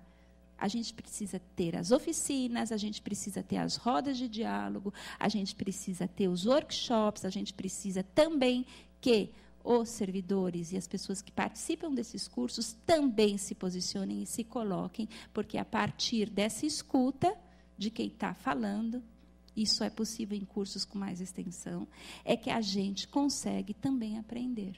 Porque pela educação ambiental somos todos aprendizes. E é a demanda do que o colega que está sentado ali vai dizer, mas isso não está funcionando pontualmente, isso, que quem está, eventualmente, por um acaso, falando e segurando o microfone, nesse momento, vai poder pensar e estudar e pensar numa solução para isso. Então, esse projeto foi muito legal. Houve um reforço também para a constituição de um modelo nacional de um edital para a coleta seletiva solidária, porque nós atendemos ao decreto de 2006, que é a inserção das associações de catadores nos resíduos do Poder Executivo Federal. E é totalmente diferente de uma licitação. Não tem obrigação, é totalmente diferente da lógica da 8666. Então, existe um edital para... É como se fosse um credenciamento, mas não é. Existe um edital para ensinar os gestores públicos a implementar a coleta seletiva solidária nos seus órgãos, destinando às associações de cooperativas. Esse edital foi nacionalizado em 2017. Agora, em 2018, nós estamos com um grupo muito maior na Comissão Permanente de Sustentabilidade. O atual coordenador ele está lotado na consultoria jurídica do Ministério do Planejamento, que é muito importante, porque faz a articulação também da inserção da sustentabilidade nesse ministério, que define várias políticas públicas por sua secretaria, compras net, compras governamentais, todas são ações constantes do Ministério do Planejamento, e estamos finalizando uma segunda edição desse manual, desse Guia Nacional de Licitações Sustentáveis, além de um termo de referência com critérios jurídicos de sustentabilidade para aquisições. Aqui está o site, onde os senhores encontram todas essas informações. O Guia Nacional de Licitações Sustentáveis, ele tem uma parte de umas 50 páginas só, como se fosse um manualzinho. Parte teórica, não é teórica no sentido das elucubrações que não têm efetividade, mas no sentido de quais são as normas, como é que eu faço, o que eu tenho que fazer, e tem a parte prática que eu vou falar no próprio slide. Nós temos também um manualzinho que se chama Implementando Licitações Sustentáveis. Tudo isso são PDFs encontrados no site da Advocacia Geral da União, articulando o Guia Nacional de Licitações Sustentáveis com os nossos modelos de edital. Além disso, eu gostaria de falar para os senhores uma perspectiva de licitações sustentáveis que tem total consonância com o que a professora Luciana Bettiol falou. A professora Luciana Bettiol falou da análise, considerar todo esse ciclo de vida. A contratação sustentável, ela não se restringe a elaborar um edital com critérios de sustentabilidade. Porque não adianta eu ter um edital bonito e usar com desperdício. Não adianta eu imprimir desnecessariamente com a folha XYZ mais sustentável. Então, essa perspectiva que a professora Luciana fala, desse ciclo de vida dos produtos, existe um ciclo de vida dessa contratação, e aí a gestão pública sustentável. Eu vou pensar na minha fase de planejamento, o que eu vou comprar, qual que é a função, como disse a professora, aonde eu vou colocar esse resíduo, eu posso comprar menos, eu devo gerar menos resíduo, o que eu faço de acordo com a Política Nacional de Resíduos Sólidos, com a destinação de cada um dos resíduos. A fase de planejamento, a fase de elaboração dessas minutas, e aí a utilização do Guia Nacional de Licitações Sustentáveis, inserindo também os critérios de acessibilidade, que é fundamental, que as nossas locações, que as nossas reformas e que as nossas obras públicas observem as NBRs e todas as políticas de acessibilidade no Brasil. Estou falando da acessibilidade só arquitetônica. Nós temos acessibilidade também em eventos no qual a gente pode ter libras. A gente tem audiodescrição, a gente tem bibliotecas que a gente pode também pensar qual é o material, a gente está tornando acessível esse material para o público que lê em braille, nas nossas bibliotecas dos órgãos públicos. Então, a acessibilidade também é muito importante. A fase de execução contratual, na fiscalização e naquilo que é o nosso calcanhar de Aquiles, que é a mudança de cultura organizacional. e na destinação dos resíduos e rejeitos. Pensar em sustentabilidade, pensar em gestão pública sustentável tem todas essas perspectivas. Aqui está um pequeno slide só para mostrar para os senhores o que é o Guia Nacional de Licitações Sustentáveis. Aqui a parte prática, tem um modelinho aí de limpeza e conservação e as inserções de sustentabilidade. Finalizando, o que eu gostaria de apresentar para os senhores aqui da minha experiência, da minha vivência como cidadã e servidora pública. Inserir sustentabilidade na administração pública implica em a gente atuar em redes. Atuar em rede pressupõe colaboração, pressupõe humildade intelectual e pressupõe sair da caixinha.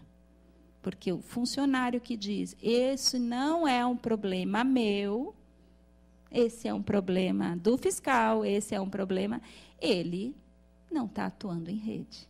E não existe mais caixinha, né, gente? A sociedade contemporânea e as problemáticas ambientais mostram que não existe mais caixinha. Então, esse é um gráfico que foi elaborado por um colega que fala da importância da gente atuar em redes formalizadas e redes informalizadas. A atuação em redes, ela tem 3 pontos de vista. O primeiro ponto são as redes que reproduzem um modelo de gestão hierarquizada. Aí não vai funcionar, porque vai ter só um detentor do poder e do saber. O segundo ponto são as redes descentralizadas, nos quais os órgãos se conectam, os setores se conectam, mas se alguém ficar resfriado, acabou. Ela foca muito no trabalho voluntário. E a rede distribuída é uma perspectiva de gestão pública que atua sistemicamente. Esse diagrama é um diagrama de 1964, dessa pessoa Baran, que fez para isso, para informática. Mas que depois vários estudos, Castells, várias pessoas falam sobre isso. Os nossos desafios se referem a como não focar só no voluntarismo e como não só focar numa versão hierarquizada. Porque não adianta eu inserir sustentabilidade e ficar no comando e controle. Você faz, eu obedeço, isso é com ele. Eu tenho que ter uma mudança, uma institucionalização que, ao mesmo tempo, vai estar numa espiral de sustentabilidade, focando na educação ambiental. Isso é a partir de uma concepção de que políticas públicas são também políticas públicas socioambientais de nossa responsabilidade cotidiana, naquilo que nós fazemos. E de uma concepção de desenvolvimento sustentável que é mais sistêmica e ampliativa, considerando direitos humanos e todos os 17 Objetivos do Desenvolvimento Sustentável. Aqui está o material de suporte, que eu deixo para os senhores, com vários links de acesso. Eu agradeço. Estou à disposição.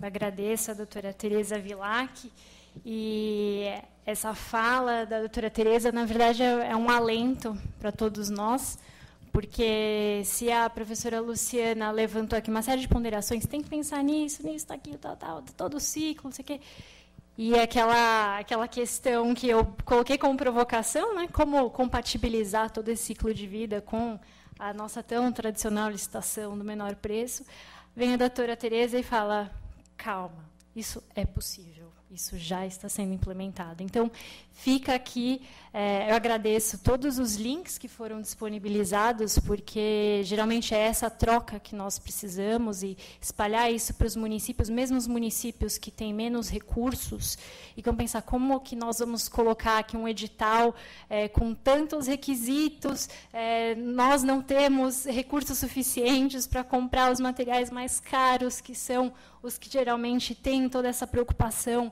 ambiental envolvida, e nós podemos ver na prática, basta acessar esses links na internet e o próprio guia que a doutora Tereza colocou, que é possível, mas que para isso realmente se concretizar, nós precisamos fundamentalmente de capacitação, de uma mudança de cultura que realmente só vem com a educação ambiental, e, principalmente, internalizar isso e materializar no planejamento. Então, isso envolve o planejamento das instituições, o planejamento da administração como um todo. Planejamento também tem as suas implicações no orçamento. Então, é fundamental pensar em todas essas questões, e eu fico muito feliz também em já adiantar que no nosso manual, que nós estamos preparando aqui no Tribunal de Contas, o Guia de Licitações Sustentáveis da AGU foi consultado. Então, nós também procuraremos implantar as melhores práticas nas compras sustentáveis aqui no Tribunal. Bom, por fim, mas com um tema extremamente instigante e relevante, eu quero passar a palavra para a doutora Denise Cavalcante, que, além de ser advogada, bacharel em Direito pela USP, especialista em Direito Público pela Escola Superior da OAB, e também tem um longo currículo aqui, executiva pública na Secretaria de Meio Ambiente do Estado de São Paulo, e principalmente com toda a experiência que ela vai trazer para nós, a partir da coordenação técnica que ela assumiu no Programa de Contratações Públicas Sustentáveis do Estado de São Paulo, de 2007 a 2016, e de julho deste ano até agora, atualmente. E, principalmente, ela foi consultora do projeto Sustainable Public Procurement and Eco-Labeling, da ONU, Meio Ambiente, em 2016 2017. E, enfim, é palestrante e faz muitos treinamentos por aí afora nesse tema de compras públicas. Doutora Denise está com a palavra. Só colocar Bom dia a todos. Queria agradecer inicialmente o Tribunal de Contas do Estado de São Paulo, na pessoa da Manuela, por me convidar para estar aqui mais uma vez. A gente esteve aqui há 2 anos, se não me engano, em 2016, no outro seminário. E eu fico sempre muito, muito grata de poder compartilhar essas apresentações com as minhas grandíssimas amigas Luciana e Tereza, amigas de longa data. E tudo que eu sei eu aprendi com elas e tenho procurado seguir adiante, tudo que eu aprendi mesmo, eu comecei, a primeira apresentação que eu vi sobre esse assunto foi da Luciana. Eu não vou falar quando foi, porque senão vai ficar parecendo que a gente já está um pouco na idade avançada, mas muitos anos já se passaram. E é sempre muito bom para mim poder compartilhar, eu sempre aprendo muito com essas apresentações delas. E agradecer imensamente a doutora Patrícia Iglesias, minha ex-chefe, porque foi ela que me deu a oportunidade de fazer esse trabalho junto com a ONU Meio Ambiente nesse período. Então, ela foi muito generosa em abrir mão da minha presença dentro da Secretaria do Meio Ambiente para que eu pudesse desenvolver esse trabalho com a ONU Meio Ambiente, que agregou muito à minha vida intelectual, profissional, toda espiritual. E eu sou muito grata por isso. E acho que com essa experiência, eu vou poder contribuir um pouco mais para esse trabalho que eu já estava desenvolvendo antes, desde 2000. E eu falei que eu não ia falar os anos, Oh, meu Deus, eu esqueço. Mas, enfim, a minha proposta aqui também é trazer uma atualização do que foi falado naquele seminário de 2016. Vejo caras conhecidas aqui na plateia, vejo caras novas, isso me deixa também muito feliz. E dentro disso que a Tereza falou, acho que é muito importante ressaltar que a política de compras públicas sustentáveis do Estado de São Paulo ela é considerada uma referência nacional e internacional, não porque a Secretaria do Meio Ambiente fez alguma coisa, mas porque a gente atua em rede, a gente atua de forma colaborativa, sem os nossos parceiros da Secretaria da Fazenda, o Roque está aqui, velho conhecido, sozinha a gente jamais conseguiria fazer qualquer coisa. Aqui hoje eu tenho a presença de colegas da Secretaria do Meio Ambiente que fazem parte da Comissão Interna de Compras Públicas Sustentáveis. Então, é graças à ajuda, à colaboração, à proatividade dessas pessoas que as coisas estão acontecendo. E é por isso que o Programa de São Paulo é considerado uma referência. E é sobre um pouquinho, a gente vai fazer um mix aqui nessa apresentação, de como a gente conseguiu integrar essa experiência do Estado de São Paulo com esse projeto da ONU e quais são os frutos desse trabalho. Aqui alguns pressupostos que já foram falados, tipo, por que estamos aqui, de onde viemos, do que nos alimentamos, por que estamos aqui. Existem algumas questões que a gente tem vivenciado na atualidade, já há alguns anos. e que levaram esse tema da licitação sustentável, da gestão sustentável